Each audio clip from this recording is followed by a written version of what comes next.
Once again welcome back to plus line. ഇന്നത്തെ വീഡിയോയിൽ നമ്മൾ ഡിസ്കസ് ചെയ്യാൻ പോകുന്നത് എക്കണോമിക്സിൻ്റെ ഒരു പ്രധാനപ്പെട്ട ടോപ്പിക്കാണ് പ്രൈസ് ഫ്ലോർ. എന്താണ് പ്രൈസ് ഫ്ലോർ അല്ലെങ്കിൽ തറവില എന്ന് പറയുന്നത്? മാർക്കറ്റിൽ ഉൽപ്പന്നങ്ങളുടെ വില ഒരുപാട് കുറഞ്ഞു പോകുമ്പോൾ പ്രൊഡ്യൂസേഴ്സിൻ്റെ, അതായത് കർഷകരുടെ താല്പര്യങ്ങൾ സംരക്ഷിക്കുന്നതിന് കാർഷിക ഉൽപ്പന്നങ്ങൾക്കും അതുപോലെ തൊഴിലാളികളുടെ സേവനങ്ങൾക്കും ഗവൺമെൻറ് നിശ്ചയിക്കുന്ന മിനിമം വിലയാണ് പ്രൈസ് ഫ്ലോർ അഥവാ തറവില എന്ന് പറയുന്നത്. മാർക്കറ്റിൽ ഉൽപ്പന്നങ്ങളുടെ വില ഒരുപാട് കുറഞ്ഞു പോവുകയാണ്. അപ്പോൾ അവിടെ എന്താണ്, പ്രൊഡ്യൂസേഴ്സിൻ്റെ, അതായത് കർഷകരുടെ താല്പര്യം സംരക്ഷിക്കുകയും കാർഷിക ഉൽപ്പന്നങ്ങൾക്കും അതുപോലെ തൊഴിലാളികളുടെ സേവനങ്ങൾക്കും ഗവൺമെൻറ് നിശ്ചയിക്കുന്ന മിനിമം വിലയാണ് പ്രൈസ് ഫ്ലോർ എന്ന് പറയുന്നത്. ഉൽപ്പന്നങ്ങളുടെ വില ഒരുപാട് കുറഞ്ഞു പോകുമ്പോൾ കർഷകർ അവരുടെ കാർഷിക ഉൽപ്പാദനത്തിൽ എടുത്ത ഒരു എഫേർട്ടിനനുസരിച്ചുള്ള ഒരു വില കിട്ടാതെ വരുന്നു, അല്ലേ? അങ്ങനെ വരാതിരിക്കാൻ വേണ്ടിയാണ് ഗവൺമെൻറ് ഒരു മിനിമം വില നിശ്ചയിക്കുന്നത്.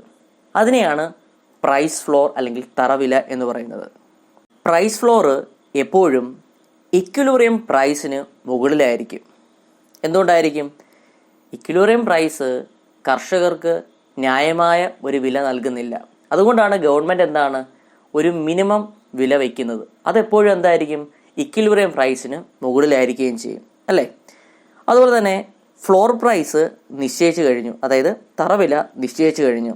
അതുകൊണ്ട് തന്നെ ന്യായമായ വില എന്താണ് കർഷകർക്ക് ലഭിക്കുന്നു. അതുകൊണ്ട് തന്നെ കൂടുതൽ കർഷകർ ഉൽപ്പാദനം നടത്തുകയും ചെയ്യുന്നു. മാർക്കറ്റിൽ അങ്ങനെ എന്താണ് സപ്ലൈ കൂടുകയും ചെയ്യുന്നു. ഇത് എക്സസ് സപ്ലൈക്ക് കാരണമാവുകയും ചെയ്യുന്നു, അല്ലേ? അപ്പോൾ കർഷകർക്ക് ന്യായമായ ഒരു തുക ലഭിക്കുന്നത് കൊണ്ട് തന്നെ എന്താണ് കർഷകർ കൂടുതൽ കർഷകർ ഉൽപ്പാദനം നടത്തുന്നു. അപ്പോൾ ഒരുപാട് ഉൽപ്പാദനമാകുമ്പോൾ, അതായത് ഒരുപാട് സപ്ലൈ ആകുമ്പോൾ മാർക്കറ്റിൽ എന്താവുന്നു? എക്സസ് സപ്ലൈക്ക് കാരണമാവുകയും ചെയ്യുന്നു. ഇവിടെ തറവിലയിൽ, അതായത് ഫ്ലോർ പ്രൈസ് ഗവൺമെൻറ് ചുമത്തുന്നത് കാർഷിക ഉൽപ്പന്നങ്ങൾക്ക്, അഗ്രികൾച്ചറൽ പ്രോഡക്ട്സിനും അതുപോലെ തന്നെ തൊഴിലാളികളുടെ മിനിമം വേതനത്തിലുമായിരിക്കും പ്രൈസ് ഫ്ലോർ ഗവൺമെൻറ് നിശ്ചയിക്കുന്നത്. പ്രൈസ് ഫ്ലോറുമായി ബന്ധപ്പെട്ട ഒരു ഗ്രാഫ് നമുക്ക് പഠിക്കാനുണ്ട്, നോക്കാം. ഗ്രാഫ് ഇതാണ്. എക്സ് വൈ ആക്സിസ് നമ്മൾ വരച്ചിട്ടുണ്ട്. എക്സ് ആക്സിസിൽ നമ്മൾ ക്വാണ്ടിറ്റിയും, അതായത് അളവും, വൈ ആക്സിസിൽ നമ്മൾ പ്രൈസ് തുകയുമാണ് രേഖപ്പെടുത്തിയിരിക്കുന്നത്.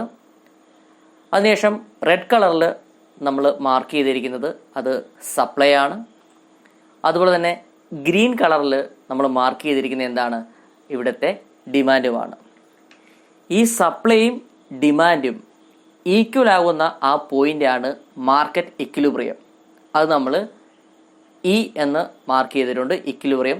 അതിനുശേഷം നമ്മൾ ഇക്വിലിബ്രിയം പോയിന്റിൽ നിന്നും പ്രൈസിലേക്ക് നമ്മളൊരു ലൈൻ വരച്ചിട്ടുണ്ട്. അത് P0 എന്ന് രേഖപ്പെടുത്തിയിരിക്കുന്നു. ഇക്വിലിബ്രിയം പോയിന്റിലുള്ള പ്രൈസാണത്, അല്ലേ? അപ്പോൾ അതെന്താണ്? ഇക്വിലിബ്രിയം പ്രൈസാണ്.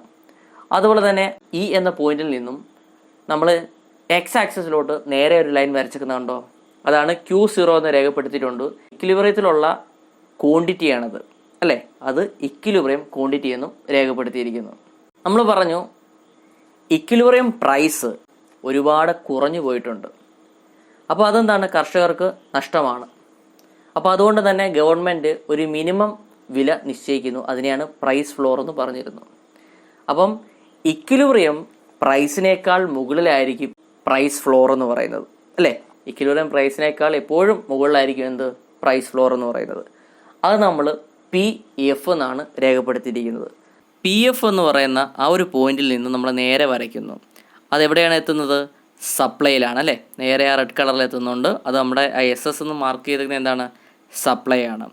അവിടെ നിന്ന് നേരെ താഴോട്ട് നമ്മൾ ക്വാണ്ടിറ്റി രേഖപ്പെടുത്തിയിരിക്കുന്ന എക്സ് ആക്സിസിലോട്ട് വരയ്ക്കുന്നു. അവിടെ നമ്മൾ എന്താ മാർക്ക് ചെയ്യേണ്ടത്? QF എന്നാണ് മാർക്ക് ചെയ്തിരിക്കുന്നത്, അല്ലേ? അത് അവിടുത്തെ സപ്ലൈ ആണ്, അല്ലേ? അതായത് ആ ഒരു പോയിന്റിലുള്ള ക്വാണ്ടിറ്റിയാണത്. ഓക്കെ, അപ്പോൾ QF എന്ന് നമ്മൾ ഡിനോട്ട് ചെയ്യുന്നത് എന്താണ്? അവിടെ സപ്ലൈ തന്നെയാണ്. നമ്മളിവിടെ പ്രൈസ് ഫ്ലോർ, അതായത് PF എന്ന ആ ഒരു ലൈൻ നേരെ വരച്ചപ്പോൾ ഗ്രീൻ കളറിൽ മാർക്ക് ചെയ്തിരിക്കുന്ന ഡിമാൻഡ് എന്ന് പറയുന്ന ആ ലൈനെ ടച്ച് ചെയ്താണ് പോകുന്നത്, അല്ലേ? അപ്പോൾ അതെന്താണ്? അവിടുന്ന് ആ ഒരു പോയിന്റിൽ നിന്നും നേരെ നമ്മുടെ എക്സ് ആക്സിസിലോട്ട് നമ്മൾ നേരെ വരയ്ക്കുകയാണ്. ഓക്കെ, അപ്പോൾ എക്സ് ആക്സിസിൽ നമ്മൾ രേഖപ്പെടുത്തുകയാണ് QF ഡാഷ് എന്ന് രേഖപ്പെടുത്തുന്നു. ഓക്കെ, അപ്പോൾ ഈ QF- എന്താണ്? അവിടുത്തെ ഡിമാൻഡുമാണ്. ഇവിടെ സപ്ലൈ ഡിമാൻഡിനേക്കാൾ കൂടുതലാണ് അല്ലേ? നമുക്ക് ഈ ഗ്രാഫ് കണ്ടാൽ തന്നെ മനസ്സിലാവുന്നുണ്ട് അല്ലേ? സപ്ലൈ എന്താണ്? ഡിമാൻഡിനേക്കാൾ കൂടുതലാണ്. പ്രൈസ് ഫ്ലോറിൽ നമ്മൾ പറഞ്ഞതാണ്, ഒരു മിനിമം തുക അവരുടെ ഉൽപ്പന്നങ്ങൾക്ക് ലഭിക്കുമെന്നൊരു ഉറപ്പ് ഗവൺമെൻറ്റിൽ നിന്ന് കിട്ടിയിട്ടുണ്ട്. അതുകൊണ്ട് തന്നെ കൂടുതൽ കർഷകർ എന്താണ്? ഉൽപ്പാദനങ്ങൾ നടത്തുന്നു. മാർക്കറ്റിൽ അതെന്താണ്? ഒരുപാട് സപ്ലൈ എത്തുന്നു, ഒരുപാട് ഉൽപ്പന്നങ്ങൾ മാർക്കറ്റിൽ എത്തുന്നു. അപ്പോൾ അതുകൊണ്ട് തന്നെ ഇവിടെ സപ്ലൈ എന്താണ്? ഡിമാൻഡിനേക്കാൾ കൂടുതലാണ്. അതുകൊണ്ട് തന്നെ എക്സസ് സപ്ലൈ ഉണ്ടാകുന്നു. ഇവിടെ നമ്മൾ യെല്ലോ കളറിൽ മാർക്ക് ചെയ്തിരിക്കുന്ന ഈ പോർഷനാണ് അല്ലേ? എന്താണിത്? എക്സസ് സപ്ലൈ ആണ് അല്ലേ? കൂടുതൽ സപ്ലൈ ഡിമാൻഡിനേക്കാൾ കൂടുതലാവുന്നതുകൊണ്ട് തന്നെ എന്താണ് അവിടെ? എക്സസ് സപ്ലൈ ഉണ്ടാകുന്നു. അപ്പോൾ ഡിമാൻഡിനേക്കാൾ കൂടുതൽ സപ്ലൈ ഉണ്ടാവുകയാണെങ്കിൽ ഉൽപ്പന്നങ്ങൾ മാർക്കറ്റിൽ അധികമാവുന്നു അല്ലേ? അപ്പോൾ ഇതെന്താണ്? ഉൽപ്പന്നത്തിൻ്റെ വില കുറയാൻ കാരണമാവുന്നു. മാർക്കറ്റിൽ ഒരുപാട് ഒരേ ടൈപ്പ് പ്രോഡക്റ്റ് ഒരുപാട് മാർക്കറ്റിൽ എത്തുമ്പോഴെന്താണ്?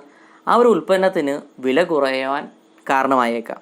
അതുകൊണ്ട് തന്നെ ഗവൺമെൻറ് നിശ്ചയിച്ച തറവില, അതായത് പ്രൈസ് ഫ്ലോറിന് താഴെ ഉൽപ്പന്നത്തിൻ്റെ വില പോകാതിരിക്കുന്നതിന് വേണ്ടി മാർക്കറ്റിൽ അധികം വരുന്ന ഉൽപ്പന്നങ്ങൾ ഗവൺമെൻറ് ഏറ്റെടുക്കുകയും പിന്നീട് മാർക്കറ്റ് വില ഉയരുമ്പോൾ ഗവൺമെൻറ് വിൽക്കുകയും ചെയ്യുന്നു. അപ്പോൾ എന്താണ് പ്രൈസ് ഫ്ലോർ എന്ന് പറയുന്നത്? കർഷകരുടെ താല്പര്യങ്ങൾ സംരക്ഷിക്കുന്നതിന് വേണ്ടി, അതായത് അവർക്ക് നഷ്ടം വരരുത്, അവർക്ക് ന്യായമായ വില അവരുടെ ഉൽപ്പന്നങ്ങൾക്ക് ലഭിക്കണം അല്ലേ? അതിനു വേണ്ടി എന്താണ്? ഗവൺമെൻറ് ഒരു മിനിമം വില നിശ്ചയിക്കുന്നു. ഇതിനെയാണെന്ന് പറയുന്നത് ഫ്ലോർ പ്രൈസ് എന്ന് പറയുന്നത്.